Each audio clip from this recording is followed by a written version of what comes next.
நாம் பார்த்து கொண்டிருப்பது அகழ்வாராய்ச்சியில் கண்டெடுக்கப்பட்ட அதிசய பொருட்கள் அல்ல. கடலுக்குள்ளே இருக்கும் பவளப்பாறை கற்களும் இல்லை. இளம் பெண்ணின் வயிற்றிலிருந்து எடுக்கப்பட்ட கட்டிகள் என்றால் நம்ப முடிகிறதா? உச்சிப்புலி பகுதியைச் சேர்ந்த 39 வயது மதிக்கத்தக்க பெண்ணுக்கு 2 குழந்தைகள் உள்ள நிலையில் கடந்த 1 வருடமாக இரத்தப்போக்கினால் கடும் அவதிக்குள்ளாகி வந்துள்ளார்.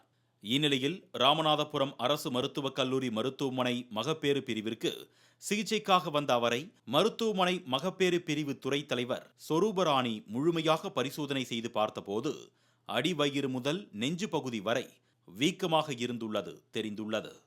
இதனையடுத்து அவருக்கு எம்ஆர்ஐ ஸ்கேன் பரிசோதனை செய்து பார்த்ததில் அவரது கருப்பை மற்றும் கர்ப்பப்பைக்கு வெளியே வயிற்று பகுதிகளிலும் சிறிய மற்றும் பெரிய அளவிலான கட்டிகள் இருந்தது தெரிய வந்துள்ளது. இதனையடுத்து மகப்பேறு துறை தலைவர் தலைமையில் அறுவை சிகிச்சை மருத்துவர்கள், மயக்க நிலை மருத்துவர்கள் என 7 பேர் கொண்ட மருத்துவக் குழுவினர் சுமார் 3 மணி நேரம் அறுவை சிகிச்சை செய்து அவரது உடலில் சிறிய மற்றும் பெரிய அளவிலான 10 கட்டிகளை ஒவ்வொன்றாக அகற்றியுள்ளனர். மயக்க மருந்து துறை மயக்குநர்களால் மயக்க மருந்து கொடுக்கப்பட்டு நாங்கள் கட்டியை கர்ப்பப்பையையும் கட்டியையும் சேர்த்து அறுவை சிகிச்சை மூலம் சிறப்பாக செய்தோம். இப்போ பேஷண்ட் எப்படி இருக்காங்க மேடம்? பேஷண்ட் நல்லா இருக்காங்க. இந்த கட்டி எவ்வளோ நாளாக இருந்துச்சுன்னு அவங்க சொன்னாங்க? கட்டி வந்து 1 வருடமாக இருந்தது. இந்த கட்டியோட மொத்த எடை எவ்வளோ? ஒரு 4 கிலோ. தற்பொழுது அறுவை சிகிச்சைக்கு பின் அந்த பெண்ணின் உடல் நலமாக இருப்பதாகவும் இரத்தப்போக்கு நிறுத்தப்பட்டு விட்டதாகவும் மருத்துவர்கள் தெரிவித்துள்ளனர்.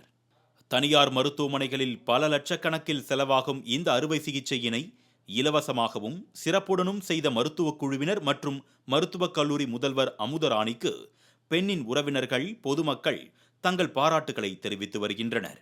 வெற்றிகரமாக செய்த இந்த அறுவை சிகிச்சை மூலமாக ராமநாதபுரம் மருத்துவக் கல்லூரி மருத்துவமனை மீது மக்களுக்கு நம்பிக்கை மேலும் அதிகரித்திருப்பதாக குறிப்பிடும் அரசு மருத்துவர்கள், பொதுமக்கள் தயக்கமின்றி அரசின் இலவச மருத்துவ திட்டங்களை பயன்படுத்தி நலமோடு வாழ வேண்டும் என்றும் கேட்டுக்கொண்டுள்ளனர்.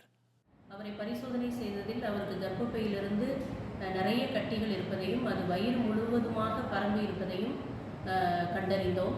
அதன் பின்னர் அதை அல்ட்ராசோனோகிராம் மற்றும் எம்ஆர்ஐ ஸ்கேன் மூலம் உறுதி செய்தோம். எம்ஆர்ஐ ஸ்கேனில் அந்த பெரிய கட்டிகள் சிறுநீர் குழாயை கம்ப்ரஸ் பண்ணி அழுத்தி இருப்பது தெரிய வந்தது. அதனால் சிறுநீரகத்தில் சிறுநீர் தேக்கம் இருப்பதும் கண்டறியப்பட்டது. நீர்ப்பையையும் அது அழுத்தி இருப்பது தெரிய வந்தது.